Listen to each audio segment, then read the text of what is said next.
सीतापुर नाम के गांव में कन्हैया अपनी माँ लक्ष्मी के साथ रहता था।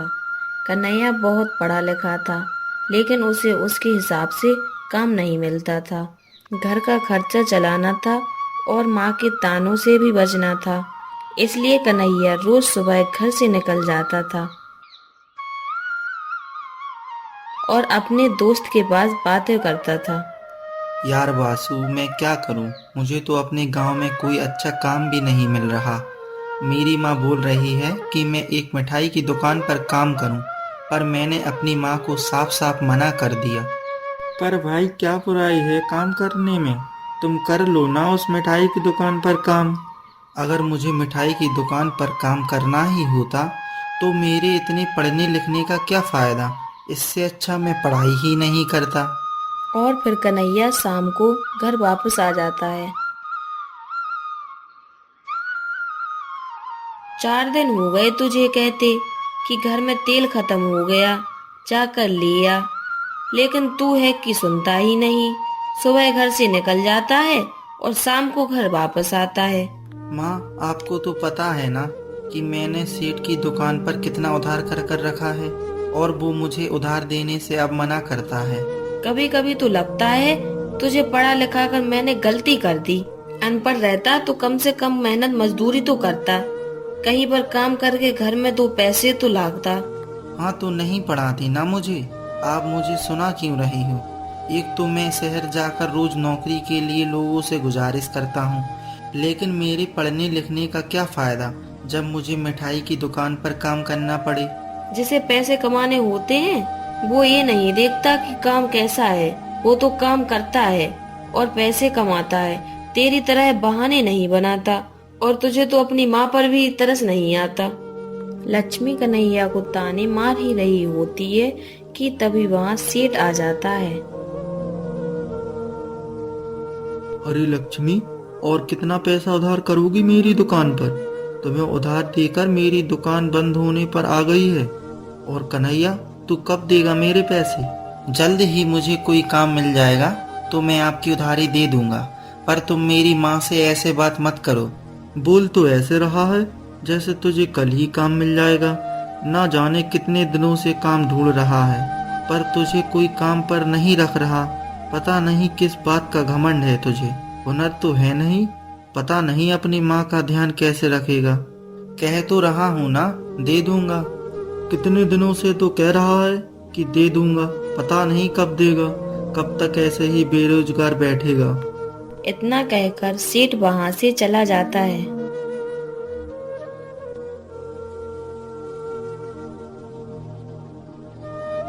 अब क्या करूं? दूध वाले का, किराने वाले का, सबका उधार है। ऊपर से माँ भी मुझे सुनाती रहती हैं। ये कहते हुए कन्हैया शहर की ओर काम ढूंढने निकल जाता है। तभी रास्ते में कन्हैया को एक बूढ़ी दादी मिलती हैं और कन्हैया से कहती हैं, बेटा कुछ खाने को है तो दे दो। 3 दिन से भटक रही हूँ, ना तो खाना खाया और ना ही सो पाई हूँ। अरे दादी, कहाँ है आपका घर? आप भटक गई हो? मुझे बताओ, मैं आपको आपके घर पहुंचा देता हूँ। तुम मुझे मेरे घर तक पहुँचा दोगे, पर उससे पहले कुछ खिला दो, मुझसे अब चला नहीं जा रहा है। दादी, मेरे पास तो 5 रुपए ही हैं, और आपको कुछ कैसे खिलाऊंगा? कन्हैया इधर उधर देखता है और उसे एक समोसे की दुकान दिखाई देती है। कन्हैया उस दुकान पर जाता है। लो भैया, मुझे एक समोसा दे दो। सदा खुश रहो बेटा, बहुत जोर की भूख लगी थी। कितने लोगों से खाना मांगा पर किसी ने नहीं दिया।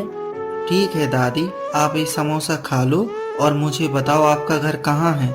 मैं आपको आपके घर छोड़ देता हूँ। मेरा कोई नहीं है बेटा, मैं एक आश्रम में रहती हूँ। 3 दिन पहले मैं सामान लेने निकली थी और एक रिक्शे में बैठ गई, और उस रिक्शे वाले ने पता नहीं मुझे कहाँ उतार दिया और मैं भटक गई। अच्छा, उस आश्रम का नाम क्या है? बताइए, मैं आपको वहाँ पहुँचा देता हूँ।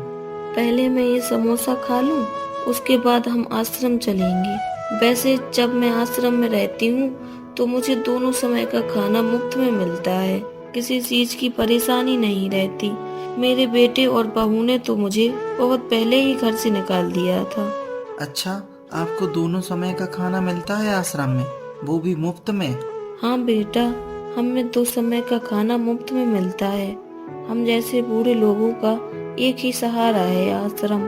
तो क्या वो मुझे भी रख लेंगे आश्रम में? अरे तू इतना हट्टा कट्टा होकर कैसी बातें कर रहा है? तू आश्रम में क्या करेगा? तो हमारे जैसे लोगों को नहीं रखते आश्रम में? तो कोई बात नहीं, चलो हम चलते हैं। कन्हैया दादी के साथ वहाँ से चला जाता है और दादी को वहाँ छोड़कर आ जाता है।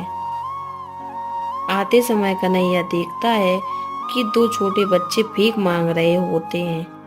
भैया कुछ पैसे दे दो, हमें बहुत भूख लगी है।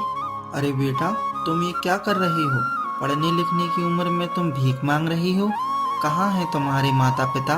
उन्होंने ही तो भेजा है, क्योंकि घर में राशन नहीं है, इसलिए मैं और मेरा भाई लोगों से पैसे मांगने आए हैं।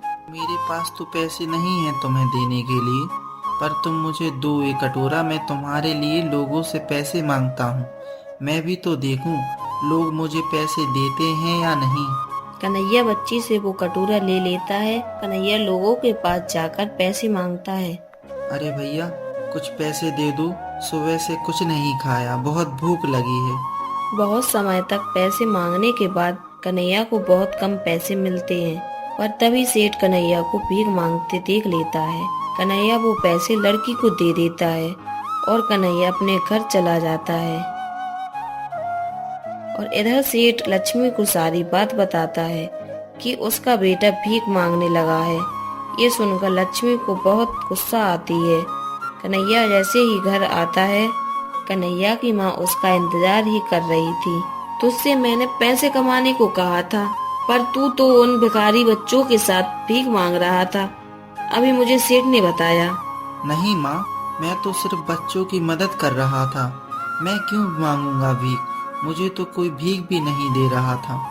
जब मैं मर जाऊंगी तब तुझे समझ आएगा कि पैसे का क्या महत्व है। मैं पूरे दिन दूसरों के खेतों में काम करके पैसा कमाती हूँ, पर तू इतना बड़ा हो गया, मैंने तुझे पढ़ा लिखा दिया, फिर भी तू पैसे नहीं कमा सकता। माँ, मैं सच कह रहा हूँ, मैं सिर्फ उन बच्चों की मदद ही कर रहा था। सुबह से निकल जाता है और शाम को घर आता है और खाना खाकर सो जाता है। ये भी नहीं पूछता कि माँ पैसे कहाँ से आते हैं। आपको क्या लगता है माँ कि मुझे बैठकर खाने की आदत हो गई है?